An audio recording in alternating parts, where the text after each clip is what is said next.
সাম্প্রতিককালে আমার দেশে, বিশেষত আমার রাজ্যে এবং আমার পাড়া প্রতিবেশীতে, আমার শহরে, আমার গ্রামে, আমার একটি নিজস্ব গ্রামও আছে যেটি আমার পৈতৃক আবাস। আবার আমার একটি নির্দিষ্ট শহরও আছে, ছোট শহর, যেখানে কর্মসূত্রে এবং আপাতত স্থায়ীভাবে আমি বসবাস করছি। তো এই আমার দেশ, আমার রাজ্য, আমার গ্রাম, আমার শহর, এরপর আমার একটি মনোভূমি আছে। আমার সেই মনোভূমি এবং আমার কিছু আত্মীয় স্বজন, বন্ধু বান্ধব তথাকথিত এনারাও আছেন। তো এদের সবাইকে নিয়ে আমার যে একটি রাসায়নিক অবস্থান ছিল, অতি সম্প্রতি কয়েক দিনের মধ্যে, এক মাসও হয়নি, একটা বিরাট পরিবর্তন ঘটে গেছে। যে রাসায়নিক পরিবর্তনটা আমার প্রত্যাশিত ছিল না। আমি রসায়নাগারে ঢুকেছি, রাসায়নিক বিক্রিয়া ঘটাচ্ছি এবং আমার উদ্দেশ্য ছিল একটা নির্দিষ্ট কোনো প্রোডাক্ট উৎপাদন করা, একটা নির্দিষ্ট কোনো উৎপাদন আমার এই রাসায়নিক গবেষণা থেকে বেরিয়ে আসবে। আমার সঙ্গে আরও অনেকেই আছেন এই রসায়নাগারে একই গবেষণার মধ্যে, কিন্তু আমার প্রত্যাশিত উৎপাদনটি আমি পেলাম না। আমার প্রত্যাশিত উৎপাদনটি পেলাম না বলে হতাশাজনিত একটা কষ্ট তো আছেই, কিন্তু তার থেকেও বড় যেটা হলো, যে উৎপাদন আমি চাইনি, যে উৎপাদন মানুষের জন্য, দেশের জন্য, আমার উত্তরসূরিদের জন্য ভালো নয়, তেমন একটি উপজাত তৈরি হয়েছে এই সময়ের মধ্যে। এই দেশ, কাল, সমাজ, বন্ধুবান্ধব, আত্মীয় স্বজন, এদের যে রাসায়নিক যে সম্পর্ক, তার ভেতরে, যেটিকে আমি পছন্দ করছি না, আমি এখনো মেনে নিতে পারছি না, যা আমাকে কষ্ট দিচ্ছে। তো ফলে এই মুহূর্তে আমাকে সরে থাকতে হচ্ছে সব কিছু থেকে। আমি আপাতত রয়েছি অজ্ঞাতবাসে।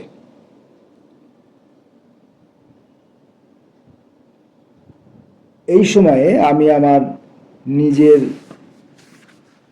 এক সময়ের কিছু লেখা পড়ব, অর্থহীন কিছু লেখা বাচ্চা, হায়ারোগ্লিফিক চুম্বন ও পিপাসার্থ আমি। অর্থহীন এই সময়ে, অর্থহীন আমার এই লেখাগুলি হয়তো প্রাসঙ্গিক হতেও পারে।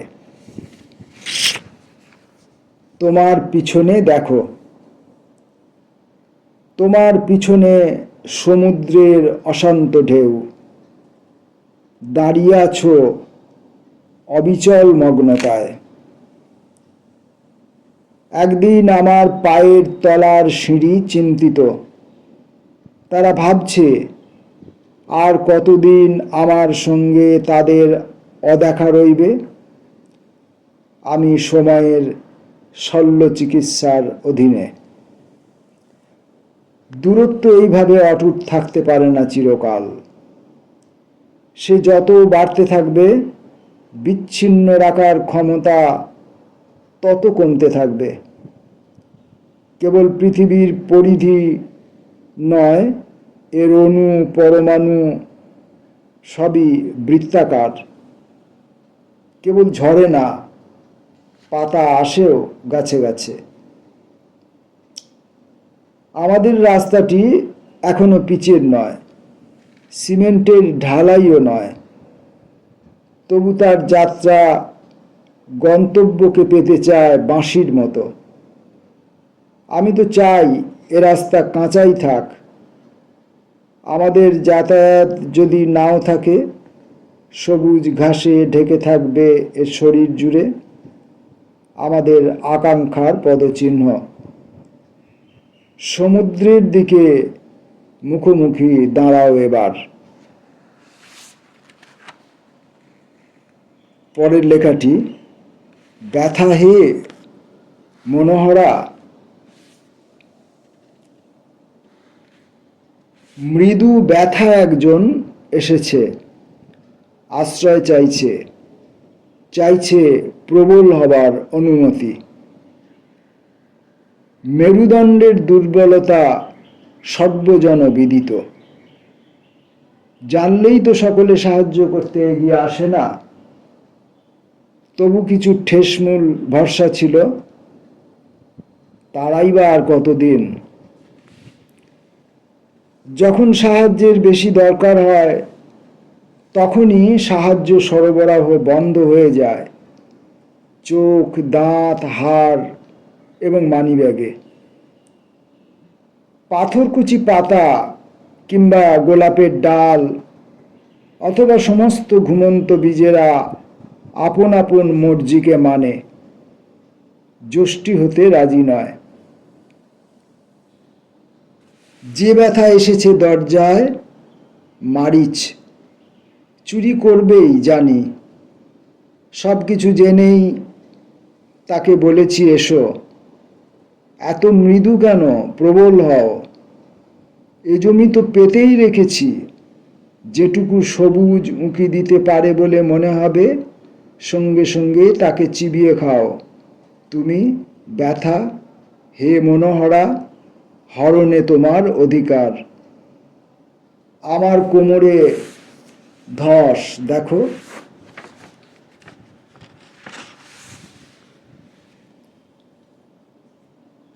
দু রকমের চাওয়া।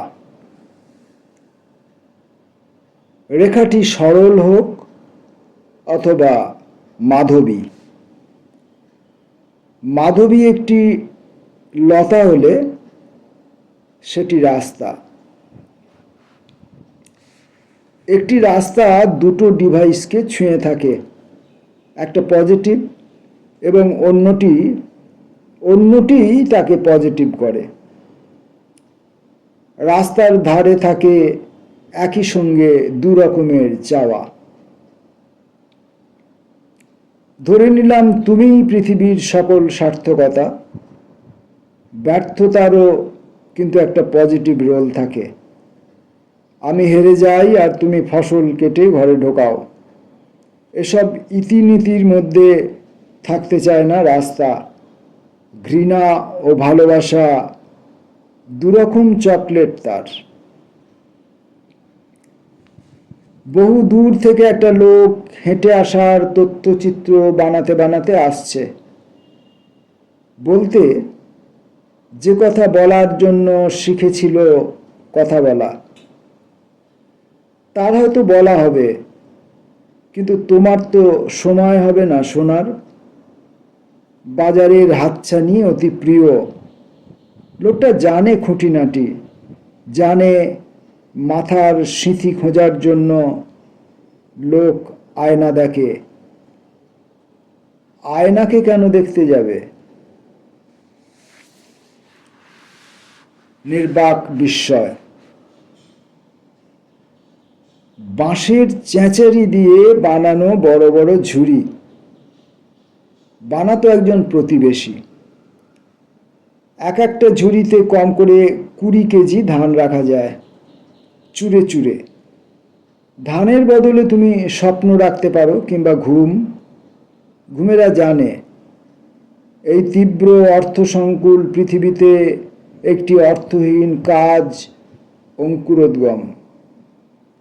অথচ বেগবান ঘোড়ার মতো অনিবার্য, কাউকে পরোয়া করে না। বাঁশের বড় ভাগ্য, চেঁচারিগুলো ভাগ্যবান, এত স্বপ্নকে ধরতে পারে। তারপর স্বপ্ন একসময় ডানা পায়। ডানা শেখে কথা বলা। কথা একটি উড়াল পদ্ধতি, আকাশকে চেনে।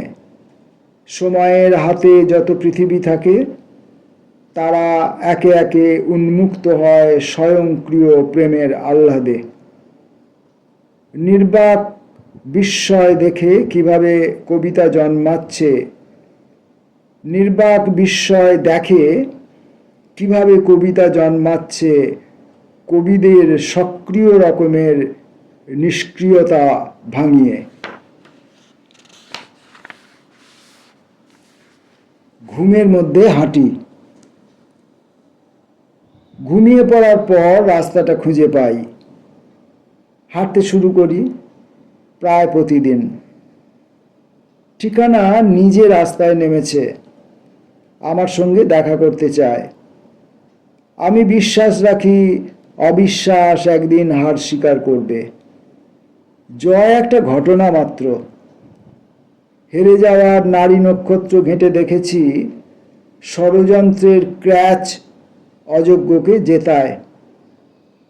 বিজয়ীর নাম যেইমাত্র ঘোষণা হয় পরাজিতের মুখ উজ্জ্বল হয়। সে বোঝে জয় আসলে তার ছাড়া অন্য কারো নয় সংগ্রাম। বকুলের তলা দিয়ে হাঁটি। রাস্তা একটু বেশিই বড়, তবু রোজ একটু একটু ছোট হচ্ছে। ঘুমের মধ্যে ঢুকেই হাঁটা শুরু করি। প্রতিদিন অল্প অল্প বিশ্বাসের দেহ পুষ্ট হয়। তোমার দেওদারু গাছের মাথা ক্রমে ক্রমে দূরবর্তী নক্ষত্রেরও নজরে আসে। পৌঁছানো দিয়েই গল্প শুরু করব।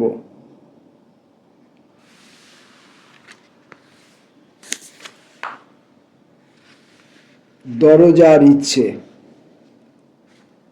দরজার ইচ্ছে পরিস্ফুট ছিল না,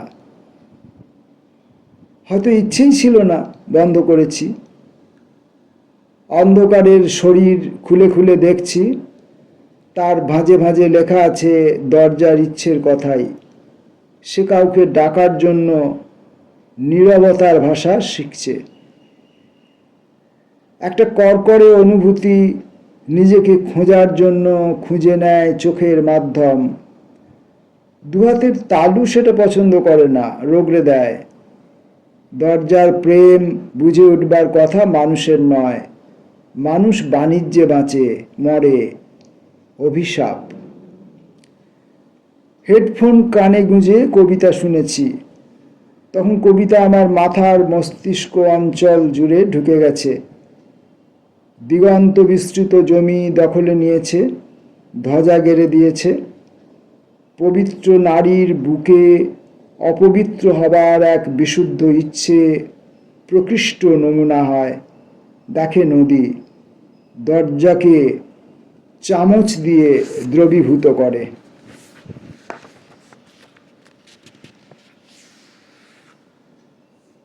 আর দুটি কবিতা পড়ব। এখনকার কবিতাটি প্রবীণের ঘুম।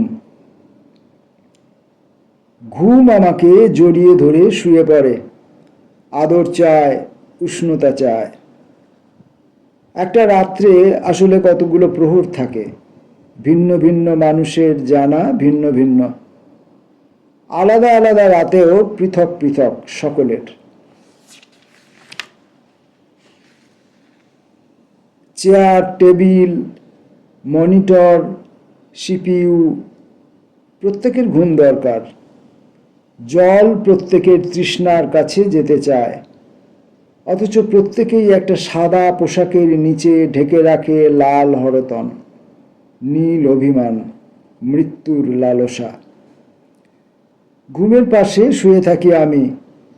ঘুমন্ত ফ্যানের ব্লেড জানে কেন জল গড়িয়ে নামে নিচে, আর জানে ওষুধেরা ঠিকঠাক কাজ করে কিনা প্রেসক্রিপশন মেনে, গভীরে গোপনে।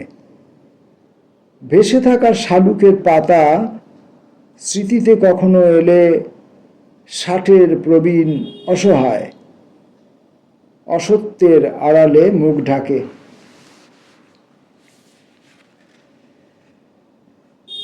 আরেকটি কবিতা পড়ব। বাল্মীকিহীন বল্মীক। অভিযোগ একদিন আমাকে ডাকবে। বাংলা কবিতায় আমি কীট। কত লোক, কত রাজধানী রাজপথ থেকে তুলে আনে মাটি, কত বৃক্ষের অনুবাদ করে, পুষ্টিগুণ হাতড়ানো কত শস্যের জীবনী লেখে। অভিযোগ একদিন আমাকে ডেকে পঙ্গু বলবে, অন্ধ ও বধির বলবে। বল্মীকহীন বল্মীকের বাল্মীকিহীন বল্মীকের ঢিবি, বাল্মীকিহীন বল্মীকের ঢিবি। অভিযোগ একদিন আমাকে ডেকে পঙ্গু বলবে, অন্ধ ও বধির বলবে বাল্মীকিহীন বল্মীকের ঢিবি। অথবা তারা খোলা রাস্তায় চলতে চলতে জুতোর ডগায় ইটের টুকরোকে লাথি মারবে। মেশি, দহন আমাকে নেবে না, সহনের আনুগত্য মেনে নিয়ে একা থাকব হসপিটালবিহীন কোনো দেশে। উদ্ভিদেরা কিছুটা করুণা হয়তো বরাদ্দ রাখতে পারে আমার জন্য, যেসব সাপদ আজ সিংহাসনে, ক্রুশে দেওয়ার বিধান দেবে তারা। তত্ত্বহীন ধর্মে আমি একা। এই পর্যন্ত। নমস্কার।